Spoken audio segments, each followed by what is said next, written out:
नमस्कार। ए क्लास को आपण मानकु बहुत बहुत स्वागत करुच्ची। तेबे आजिर एही क्लास टी आपनको पाई बहुत बेसी मूल्यवान मन हबो कारण मु आज आपण मानकु बेसिक यूजीसी नेट जेआरएफ विषय रे किछि कहबा को जाउची।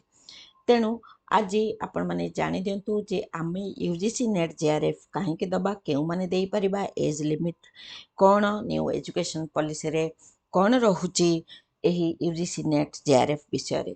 तेबे पिला माने आमे यूजीसी नेट जेआरएफ जो परीक्षाटी देउ से प्राय 10 रु 20 लाख पिला फॉर्म फिलअप करती एवं आमर यूजीसी नेट जेआरएफ रो योग्यताटी हेउची पीजी। ठीक अच्छे आपण जेकोसी सब्जेक्ट रे आमर 76 रु 82 एमती टाइप रो परीक्षा सब्जेक्ट गुड़ाक नेट पाइका परीक्षा करा जाए बा जेआरएफ पाई परीक्षा करा जाए। परसेंटेज अनुसार जो मानकर हाईएस्ट मार्क रहुची एही परीक्षा रे सेमानक भितरु मेरिट लिस्ट रे ही जूनियर रिसर्च फेलोशिप पाई पिला मानकु ग्रहण करा जाए जो पिला माने कि पीएचडी करिबा पाई योग्य विवेचित हुअंती। तेणु यार बेसिक क्वालिफिकेशन हेउची पीजी बा पोस्ट ग्रेजुएट। किंतु वर्तमान न्यू एजुकेशन पॉलिसी अनुसार यूजीसी रूल अनुसार जो माने इंटीग्रेटेड यूजी कोर्स करूचंती जो मानकर 4 वर्ष जो माने पढुचंती से माने 4 रु 5 वर्ष से माने मध्य एही यूजीसी नेट जेआरएफ एग्जामिनेशन देई पारिबे। से मानकर फाइनल ईयर रे पीजी रो फर्स्ट ईयर पिला एवं सेकेंड ईयर पिला जो माने पीजी कंप्लीट करी नाहंती से माने मध्य एही यूजीसी नेट जेआरएफ एग्जामिनेशन देई पारिबे प्रोवाइडेड 2 वर्ष भितरे से मानको पीजी पास रो सर्टिफिकेट पास मतलब 55% जेमति कि हमरो जनरल एवं 50% कोटा रो एसएसटी रो से हिसाब रे डिपॉजिट करी पारिबे।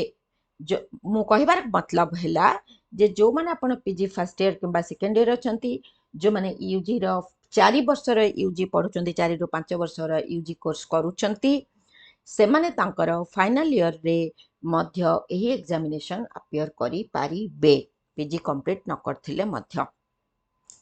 Minimum percentage 50% for quota SC ST and 55% general एटा मन रखंतु।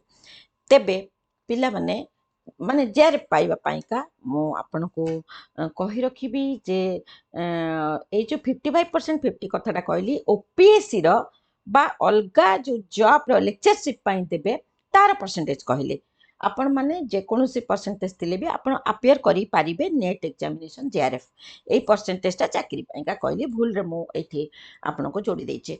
तेबे आपण जानि रखि थांतु जे हमरो ए एग्जामिनेशन रो प्रिपरेशन करिया पई आपण को दुईटा पेपर अपियर करिया को पड़िबो। गोटे पेपर जोटा पेपर 1 रिसर्च मेथोडोलॉजी सेटा सबु सब्जेक्ट पाई समान तार 10टा यूनिट थाए क्वेश्चन समस्तंग पाई समान से मेंटल जो टीचिंग एप्टीट्यूड रीजनिंग ए सब पड़े एलिमेंटरी मैथमेटिक्स ए सब पड़े सहज एमती किसी डिफिकल्ट भी नुहे तार स्पेसिफिक बुक अच्छी प्रिपरेशन स्ट्रैटेजिक अच्छी प्रायतः क्वेश्चन जदि आपण टिके परिश्रम करिवे ताले करि पारिबे किछि मुश्किल कष्ट किछि नुहे। पेपर 1 पेपर 2 आपनकर सब्जेक्ट वाइज क्वेश्चन जहार जो सब्जेक्ट आपण पीजी करिसंती आपण से सब्जेक्ट रे ही आपण एही पेपर टी को अटेंड करिवे एवं 2018 रु एहा सीबीटी मोड रे होची ता माने आपण कंप्यूटर रे एमसीक्यू गुडी को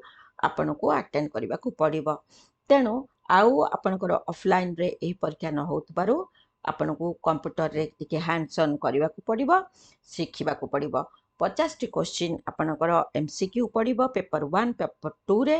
तेणु आपण को सेही भली प्रिपरेशन मध्य करबा को पड़िबो।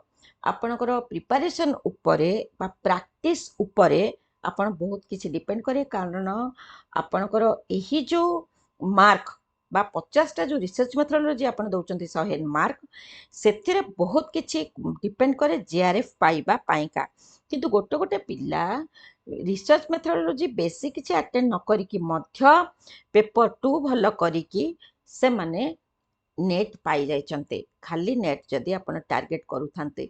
ଏବେ ଆମେ ଏଜ୍ କଥା ଯଦି ବିଚାର କରିବା ତାହେଲେ ଆପଣଙ୍କର ଜିଆରଏଫ୍ ପାଇଁକା 30 ବର୍ଷ with 5 years relaxation quota women and quota candidate ମାନଙ୍କୁ।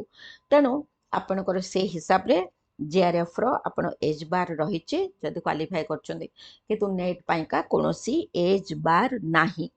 ମନେ ରଖନ୍ତୁ, ଆପଣ ଯଦି ନେଟ୍ କ୍ୱାଲିଫାଇ କରୁଛନ୍ତି ତେବେ ୟୁଜିସିର ନୂଆ ରୁଲ୍ ଅନୁସାରେ ପିଏଚ୍ଡି ନକରି ମଧ୍ୟ ଖାଲି ନେଟ୍ ପାଇକି କିମ୍ବା ଜିଆରଏଫ୍ ପାଇକି ଆପଣ ଆସିଷ୍ଟାଣ୍ଟ ପ୍ରଫେସର ପାଇଁ ଏଲିଜିବୁଲ୍ ହେଇପାରିବେ, ୟୁନିଭର୍ସିଟିଜ୍ ଆଣ୍ଡ ଅଦର କଲେଜେସ୍ରେ ଆପ୍ଲାଏ କରିପାରିବେ। ଏଥରର ନୂଆ ରୁଲ୍ ଅନୁସାରେ ଆଉ ଗୋଟେ କ୍ୟାଟାଗୋରୀ ବାହାରିବ ଯେଉଁଠି ଏହି ଏଣ୍ଟ୍ରାନ୍ସରୁ ହିଁ ସବୁ ୟୁନିଭର୍ସିଟି ପିଏଚ୍ଡି ଫେଲୋଜ୍ ମାନଙ୍କୁ ନେବେ, ପିଏଚ୍ଡି ସ୍କଲାର ମାନଙ୍କୁ ନେବେ। ବର୍ତ୍ତମାନ ସୁଦ୍ଧା ୟୁଜିସି ଯେଉଁ ଆନାଉନ୍ସମେଣ୍ଟ କରିଛନ୍ତି ଯେ ୟୁନିଭର୍ସିଟି ମାନେ ଆଉ ନିଜର ପିଏଚ୍ଡି ଏଣ୍ଟ୍ରାନ୍ସ କରିପାରିବେନି। ଅଫକୋର୍ସ ପରେ ଆଉ କ'ଣ ଆସିପାରେ ମୁଁ କହିପାରିବିନି, କିନ୍ତୁ ଏହି ୟୁଜିସି ନେଟ୍ ପରୀକ୍ଷାରୁ ହିଁ ପିଏଚ୍ଡିର ମଧ୍ୟ ସ୍କଲାର ଯିବେ ବୋଲି ଆପାତତଃ ସ୍ଥିର ହେଇଛି। ତାହେଲେ 3ଟା କ୍ୟାଟାଗୋରୀ ବାହାରିବ। ଗୋଟେ ହେଉଛି ନେଟ୍ର, ଯଦି ଆପଣ କ୍ୱାଲିଫାଏ କରିଛନ୍ତି, ଆଉ ଗୋଟେ ହେଉଛି ଜିଆରଏଫ୍ର, ଆଉ ଗୋଟେ ହେଉଛି ପିଏଚ୍ଡିର। ଏହି ନମ୍ବରରୁ ହିଁ ଭାରତ ବର୍ଷ ସାରା ସମସ୍ତେ ତାଙ୍କର ପିଏଚ୍ଡି ଫେଲୋ ନେବେ ବୋଲି ବର୍ତ୍ତମାନ ସୁଦ୍ଧା ସ୍ଥିର ହେଇଛି। ଏହାର ପର୍ଟିକୁଲାର ସିଲାବସ୍ ଅଛି। କେମିତି ଆପଣ ପ୍ରିପାରେସନ୍ କରିବେ ତାହାର ମଧ୍ୟ ଷ୍ଟ୍ରାଟେଜିକ୍ ଅଛି। ଏହି ସିଲାବସ୍କୁ ମୁଁ ମୋର ୟୁଟ୍ୟୁବ୍ ଚ୍ୟାନେଲ୍ ପଲିଶ୍ରୀ ପଟ୍ଟନାୟକ ଓଡ଼ିଆ ଗୁରୁରେ ଦେଇସାରିଛି। ଆପଣ UGC net Odia syllabus NTA UGC net Odia syllabus ଆପଣ ଯଦି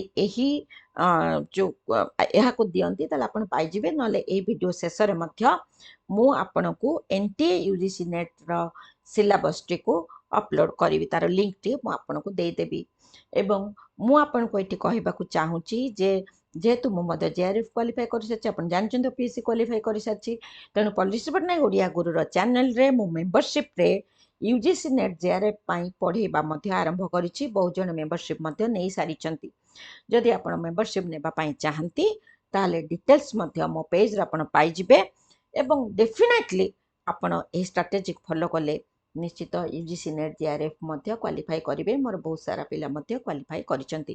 ତାହେଲେ ଆଜିର ଭିଡ଼ିଓ ମୁଁ ଏଇଠି ରଖୁଛି। ୟୁଜିସି ନେଟ୍ ଜିଆରଏଫ୍ ସମ୍ବନ୍ଧୀୟ ଅନ୍ୟ କୌଣସି ପ୍ରକାରର ଆପଣ କ୍ୱେରିଜ୍ ଯଦି ରହୁଛି ତାହେଲେ ମୋତେ ଆପଣ କମେଣ୍ଟ ସେକ୍ସନରେ ନିଶ୍ଚିତ ଜଣାନ୍ତୁ। ନମସ୍କାର।